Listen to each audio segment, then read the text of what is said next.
नमस्कार दोस्तों, चलिए जानते हैं हरियाणा की 50 फटाफट बड़ी खबरों को सिर्फ 10 मिनट में। लेकिन उससे पहले यह वीडियो आप किस जगह से देख रहे हैं हमें कमेंट में जरूर बताएं। हरियाणा में एक बड़ा चिट फंड घोटाला सामने आया है। कुछ कंपनियों ने लोगों को मीठी मीठी योजनाएं और लॉटरी का लालच दिया और उनसे करीब 60 करोड़ रुपए जुटा लिए। बाद में सब पैसे लेकर गायब हो गए। निवेशकों के घरों में चिंता का माहौल है और पुलिस अब पूरे मामले की जांच कर रही है। सरकारी अस्पतालों में डॉक्टरों की कमी दूर करने के लिए सरकार ने एक नया तरीका अपनाया है। अब जरूरत पड़ने पर प्राइवेट डॉक्टरों को ऑन कॉल बुलाया जाएगा और उन्हें हर केस के हिसाब से फीस दी जाएगी। इससे मरीजों को ज्यादा इंतजार नहीं करना पड़ेगा और इलाज जल्दी हो सकेगा। गुड़गांव में जमीन से जुड़ी धोखाधड़ी का एक नया मामला सामने आया है। बताया गया है कि पटवारी और जमीन के वारिसों ने मिलकर कुछ कागज गलत तरीके से तैयार कर दिए। इससे जमीन किसी और के नाम ट्रांसफर होने की आशंका है। प्रशासन इस मामले पर सख्त कार्रवाई की तैयारी कर रहा है। गुरुग्राम में पानी सप्लाई को लेकर बड़ी दिक्कत आने वाली है। करीब 46 इलाकों में 2 दिन पानी नहीं आने वाला है। वजह ये बताई जा रही है कि पाइपलाइन की मरम्मत और कुछ तकनीकी काम किए जा रहे हैं। लोगों को पहले से पानी स्टोर करने की सलाह दी जा रही है ताकि परेशानी कम हो। गुरुग्राम में एक जगह आधा अधूरा नाला बनाकर छोड़ दिया गया है। इससे आने जाने वालों को दिक्कत हो रही है और आसपास गंदा पानी भी जमा हो रहा है। लोग शिकायत कर रहे हैं कि काम पूरा क्यों नहीं किया गया। प्रशासन से उम्मीद है कि जल्दी नाला ठीक करवाया जाएगा ताकि सड़क इस्तेमाल लायक हो सके। गुरुग्राम में टेस्ला की मॉडल वाई की पहली डिलीवरी शुरू हो गई है। शुरुआती खरीदारों में पेटीएम के सीईओ और जोमेटो के पूर्व सीईओ का भी नाम है। लोग कार को लेकर काफी उत्साहित हैं, क्योंकि यह इलेक्ट्रिक कार है और काफी एडवांस फीचर्स के साथ आती है। शहर आराट एक ओगर में एफसी में इसकी चर्चा खूब हो रही है।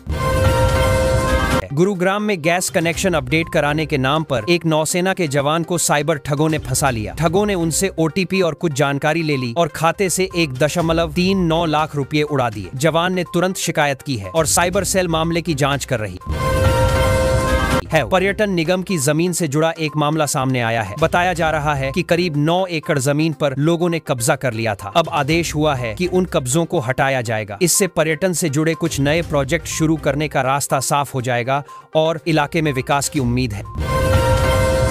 गुरुग्राम में माता शीतला की पावन धरा पर गीता जयंती महोत्सव शुरू हो गया है। शहर में अलग अलग जगह कार्यक्रम रखे गए हैं। लोग परिवारों के साथ पहुंच रहे हैं और धार्मिक माहौल बना हुआ है। सांस्कृतिक प्रस्तुतियां, भजन और गीता पाठ जैसी गतिविधियां चल रही हैं, जिससे वातावरण काफी शांत और आध्यात्मिक लग रहा है।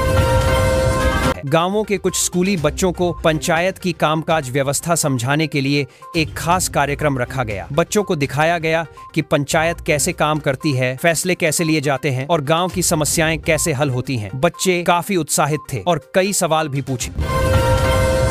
हरियाणा में अटल श्रमिक किसान कैंटीन शुरू की गई है, जहां सिर्फ 10 रुपये में पूरा खाना मिल रहा है। ये सुविधा मजदूरों और किसानों के लिए काफी मददगार साबित हो रही है। लोग कम पैसे में अच्छा और साफ खाना खाकर खुश हैं। कैंटीन में भीड़ बढ़ रही है और सरकार इसे सफल मान रही है। नायब सैनी बोले कि आत्मनिर्भर भारत सिर्फ नारा नहीं बल्कि पूरे देश का संकल्प है। उन्होंने कहा कि भारत अब हर क्षेत्र में खुद को आगे बढ़ा रहा है और युवाओं को भी इसी दिशा में काम करना चाहिए। उन्होंने कुछ योजनाओं का भी जिक्र किया जिससे लोगों को फायदा मिला है। अनुसूचित जाति के कर्मचारियों की पदोन्नति को लेकर सिंघमार ने कहा कि उन्हें आरक्षण मिलना चाहिए। इस पर कई विभागों में चर्चा चल रही है और कर्मचारी भी उम्मीद लगाए बैठे हैं। उनका कहना है कि इससे उनके करियर में बड़ा फर्क पड़ेगा और न्याय मिलेगा। हरियाणा सरकार ने सरकारी टीचरों को लेकर एक नया ऐलान किया है। अब टीचर कुछ ऐसे काम नहीं कर सकेंगे जो पढ़ाई से ध्यान भटकाते हों। सरकार चाहती है कि शिक्षक पूरी तरह बच्चों की शिक्षा पर फोकस करें। इस फैसले को लेकर स्कूलों में चर्चा हो रही है। हरियाणा की महिलाओं की मेहनत और हुनर की काफी तारीफ की जा रही है। नायब सैनी ने कहा कि राज्य की महिलाएं आज देश भर में अपने काम से नाम कमा रही हैं। चाहे खेल हो, कारोबार या कोई और क्षेत्र, महिलाएं हर जगह आगे बढ़ रही हैं और सरकार भी उन्हें पूरा समर्थन दे रही है। IMT मानेसर में 2 नई अटल श्रमिक किसान कैंटीन शुरू की गई हैं। यहाँ मजदूरों को सिर्फ 10 रुपये में पौष्टिक खाना मिल रहा है। इससे उनकी जेब पर बोझ कम होगा और काम करने की ऊर्जा भी बनी रहेगी। कैंटीन जिले में काफी लोकप्रिय हो रही हैं। शिक्षा महानिदेशक ने निपुण हरियाणा की मूल्यांकन रिपोर्ट पर आपत्ति जताई है। उनका कहना है कि रिपोर्ट के कुछ आंकड़े सही तरीके से प्रस्तुत नहीं किए गए। अब पूरी रिपोर्ट को दोबारा जांचा जा रहा है ताकि सही निष्कर्ष निकाले जा सके। इस मामले पर शिक्षकों में भी चर्चा है। हरियाणा में जमीन बेचने और लोन लेने का अजीब मामला सामने आया है। पहले जमीन 39 लाख में बेची गई और बाद में उसी जमीन पर 1 करोड़ रुपए का लोन ले लिया गया। बैंक को शक हुआ तो मामला खुला। अब पुलिस ने धोखाधड़ी के आरोप में केस दर्ज कर लिया है। राज्य में ठंड, धुंध और प्रदूषण का ट्रिपल अटैक देखने को मिल रहा है। AQI भी काफी खराब स्तर पर पहुंच चुका है। सुबह सुबह धुंध इतनी घनी होती है कि सड़क पर चलना मुश्किल हो जाता है। लोग मास्क पहनकर निकल रहे हैं और मौसम विभाग ने सावधानी की सलाह दी है। हरियाणा में कुछ छात्रों की स्कॉलरशिप रोक दी जाएगी अगर उन्होंने एक खास गलती की। नियमों के मुताबिक दस्तावेजों में गलत जानकारी देना भारी पड़ सकता है। छात्रों को कहा गया है कि अपने कागज सही रखें वरना स्कॉलरशिप नहीं मिलेगी। कॉलेजों में इस बात की चर्चा चल रही है। गीता महोत्सव के तहत नेचर कैंप का आयोजन हुआ जिसमें युवाओं को संस्कृति और पर्यावरण के बारे में बताया गया। उन्हें प्रकृति से जुड़े कई अनुभव कराए गए और भारतीय परंपरा की जानकारी दी गई। युवा काफी प्रभावित दिखे और कहा कि उन्हें बहुत कुछ सीखने को मिला।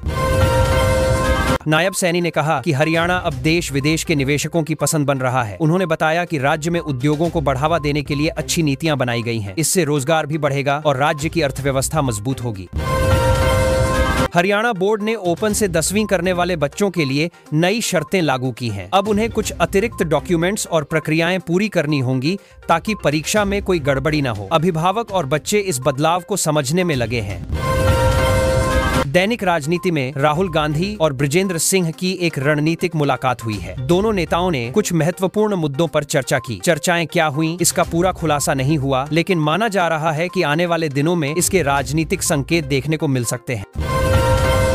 कैबिनेट मंत्री विपुल गोयल और ACI के बीच कुछ मुद्दे चले आ रहे थे जिन्हें अब बातचीत के जरिए सुलझा लिया गया है। इससे औद्योगिक क्षेत्र में चल रही कुछ परेशानियां खत्म हो जाएंगी। लोग उम्मीद कर रहे हैं कि अब कामकाज तेजी से आगे बढ़ेगा। हरियाणा पुलिस भर्ती को लेकर हाईकोर्ट ने साफ कर दिया है कि नियमों का पूरी तरह पालन होगा। किसी तरह की ढिलाई नहीं दी जाएगी। इससे उम्मीदवारों में भरोसा बढ़ा है क्योंकि सबके साथ बराबर व्यवहार होगा। भर्ती प्रक्रिया को पारदर्शी बनाने की कोशिश चल करती रही है। सेना के लिए जल्द ही 20 नए अस्पताल बनाने की योजना है। मनजिंदर सिंह ने बताया कि अब दवाइयां घर बैठे भी पहुंचेंगी। यह सुविधा सैनिकों और उनके परिवारों के लिए काफी फायदेमंद होगी। स्वास्थ्य सुविधाओं को और मजबूत बनाने की कोशिश की जा रही है। गांव कालरों में करीब 80 लाख रुपए की लागत से एक नया सामुदायिक केंद्र बनने जा रहा है। गांव के लोग इससे काफी खुश हैं क्योंकि अब शादी, मीटिंग और अन्य कार्यक्रमों के लिए जगह आसानी से मिल सकेगी। काम जल्द शुरू होने की उम्मीद है। दिल्ली के MCD उपचुनाव के 12 वार्डों में मतदान शुरू हो चुका है। सुबह के मुकाबले दोपहर तक वोटिंग की रफ्तार बढ़ रही है। राजनीतिक पार्टियां अपने अपने तरीके से वोटरों को बाहर ला रही हैं। माहौल में हल्का सियासी जोश भी देखने को मिल रहा है। आदमपुर पॉलिटेक्निक में क्विज और मॉडल प्रतियोगिता हुई जिसमें छात्रों ने बढ़ चढ़कर हिस्सा लिया। कॉलेज ने ये प्रोग्राम इसलिए रखा ताकि बच्चों की सोच, क्रिएटिविटी और टेक्निकल स्किल बढ़े। टीचर्स ने हौसला बढ़ाया, प्रदर्शन पर सलाह दी और सभी को सीखने का अच्छा मौका मिला।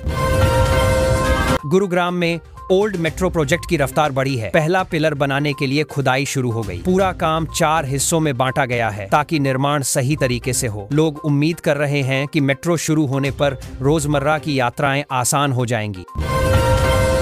स्कूल में नई सुविधाएं जोड़ दी गईं, जिससे पढ़ाई का माहौल काफी बेहतर हो गया है। बच्चों को साफ क्लास, बेहतर रोशनी और जरूरी संसाधन मिलने लगे हैं। टीचर्स कहते हैं कि ऐसी सुविधाओं से पढ़ाई और समझ दोनों में असर आता है। माता पिता भी खुश हैं। साइबर सिटी गुरुग्राम में प्रदूषण बढ़ने पर निगम ने एंटी स्मॉग गन लगा दी है। इसका मकसद धूल और जहरीली हवा पर काबू पाना है, खासकर निर्माण और ट्रैफिक वाली जगहों पर। लोग उम्मीद कर रहे हैं कि इससे सांस लेने में आराम मिलेगा और प्रदूषण कम होगा। मानेसर इलाके की हवा इन दिनों काफी खराब बताई जा रही है। फैक्ट्रियों, भारी वाहन और धूल के कारण पॉल्यूशन बढ़ा है। लोगों को खांसी और आंखों में जलन की शिकायत आ रही है। प्रशासन ने मॉनिटरिंग बढ़ाई और सुधार के उपाय करने की बात कही है।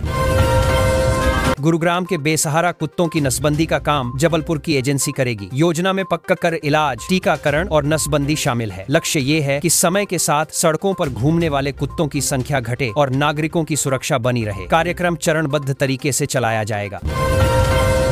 हरियाणा सरकार ने 2027 की जनगणना डिजिटल तरीके से करने का रोड मैप जारी किया है। मोबाइल ऐप और टैब के जरिए डेटा लिया जाएगा ताकि काम तेज और सटीक हो। अधिकारियों का कहना है कि इससे रिकॉर्ड सुरक्षित रहेंगे और रिपोर्टिंग भी जल्दी और आसान होगी। पानीपत में लगने वाला एथेनॉल प्लांट इलाके के लिए नई आर्थिक संभावना है। इससे रोजगार बढ़ेंगे और उद्योगों को नई रफ्तार मिलेगी। एथेनॉल के इस्तेमाल से प्रदूषण कम करने में भी मदद मिल सकती है। स्थानीय लोग उम्मीद कर रहे हैं कि प्लांट से शहर का विकास होगा। हरियाणा में आवारा कुत्तों और मवेशियों की समस्या को नियंत्रित करने के लिए प्रशासन ने सुप्रीम कोर्ट के निर्देशों के अनुसार कदम बढ़ा दिए हैं। नगर निकाय टीमें पकड़ धकड़ कर सुरक्षित शेल्टर में लेकर जाएंगी ताकि सड़क सुरक्षा और सार्वजनिक स्वास्थ्य बेहतर रहे। हरियाणा में गेहूं की बुआई लगभग पूरी हो चुकी है और किसान इस साल खुश हैं। मौसम ने साथ दिया, मौसम ने साथ दिया, सिंचाई बेहतर रही और काम समय पर हुआ। किसान उम्मीद कर रहे हैं कि पैदावार ठीक ठाक होगी। कृषि विभाग ने उन्हें बीज और आधुनिक तकनीकों के बारे में भी परामर्श दिया है। हिसार में वकीलों ने महात्मा ज्योतिबा फुले की पुण्यतिथि पर श्रद्धांजलि अर्पित की और उनके समाज सुधार के कामों को याद किया। लोगों ने कहा कि फुले की सोच आज भी समानता और शिक्षा का संदेश देती है। कार्यक्रम शांतिपूर्ण और सम्मान के साथ संपन्न हुआ। हिसार के एक CSSC सेंटर में रात के समय चोरी हुई। चोरों ने ताला तोड़कर कंप्यूटर और कीमती सामान उठाए। सुबह पता चलने पर सेंटर संचालक ने पुलिस को बताकर रिपोर्ट करवाई। इलाके में सुरक्षा बढ़ाने और CCTV जैसी व्यवस्थाएं मजबूत करने की मांग उठ रही है। गुरु जम्भेश्वर विश्वविद्यालय की महिला फुटबॉल टीम ने खेलो इंडिया में अच्छा प्रदर्शन कर पदक पक्का कर लिया। खिलाड़ियों की मेहनत और फिटनेस से जीत मिली। कॉलेज और परिवार वाले खुशी जताते हुए जल्द ही सम्मान समारोह की तैयारी कर रहे हैं ताकि खिलाड़ियों का मनोबल बढ़े। हिसार में संजीव भोजराज ने नशे के खिलाफ बोलते हुए कहा कि नशा समाज के लिए बुरा है और इसे मिटाने के लिए सबको मिलकर काम करना होगा। उन्होंने युवाओं को जागरूक करने और परिवारों को सहयोग देने की अपील की ताकि नशे से जुड़े मुद्दे कम हों।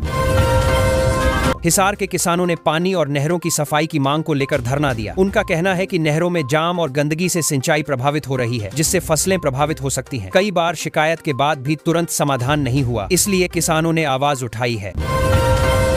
गुरुग्राम में भगवत गीता पर हुआ कार्यक्रम बड़ा सकारात्मक रहा। विकास अरोड़ा ने कहा कि गीता सिर्फ किताब नहीं, जीवन को सही राह दिखाने वाली सीख है। लोगों ने ध्यान से बातें सुनी और कई ने कहा कि गीता के विचारों से जीवन में शांति और समझ आती है।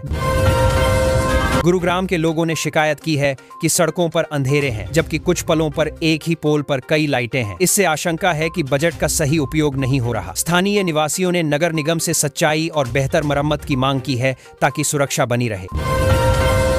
गुरुग्राम में लॉरेंस गैंग के एक बड़े सदस्य को राजस्थान पुलिस ने उसकी गर्लफ्रेंड के घर से दबोच लिया। पुलिस ने कहा कि लंबे समय से तलाश थी और गिरफ्तारी से कई खुलासे होने की उम्मीद है। इलाके में पुलिस की सक्रियता बढ़ने से लोगों को राहत मिली है।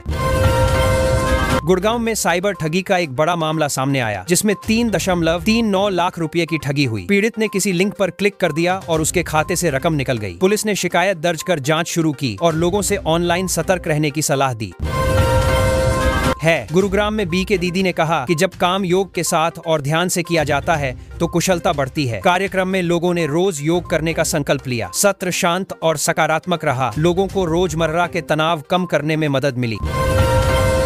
गुरुग्राम में प्रॉपर्टी टैक्स न भरने पर नगर निगम ने पिंड बलूची रेस्टोरेंट और MS साइकॉम कंपनी को सील कर दिया। निगम ने बताया कि कई नोटिस के बावजूद बकाया भरना बाकी था। कार्रवाई के बाद अन्य संस्थानों में भी टैक्स जमा करने की हलचल शुरू हुई है। हरियाणा में एक युवक ने ससुराल वालों के तानों से परेशान होकर आत्महत्या कर ली। शादी 3 साल पहले हुई थी। परिजन कहते हैं कि लगातार मानसिक दबाव था। पुलिस ने मामला दर्ज कर जांच शुरू की और परिवार को सांत्वना दे रही है। न्याय की मांग उठी है। हरियाणा में ठंड और धुंध बढ़ने से मौसम विभाग ने अलर्ट जारी किया है। तापमान गिरने से सुबह शाम सर्दी बढ़ गई है और सड़क पर कोहरा दिख रहा है। स्वास्थ्य विभाग ने लोगों को गर्म कपड़े पहनने और बुजुर्गों, बच्चों का खास ध्यान रखने की सलाह दी है। एक ज्वेलर ने NHRC में शिकायत की है कि हरियाणा पुलिस ने उस पर गलत आरोप लगाए और उसे सट्टा किंग कहा जा रहा है। उसने निष्पक्ष जांच और सुरक्षा की मांग की है। आयोग ने शिकायत पर संज्ञान लेते हुए संबंधित पक्षों से रिपोर्ट मांगी है और मामले की जांच जारी है।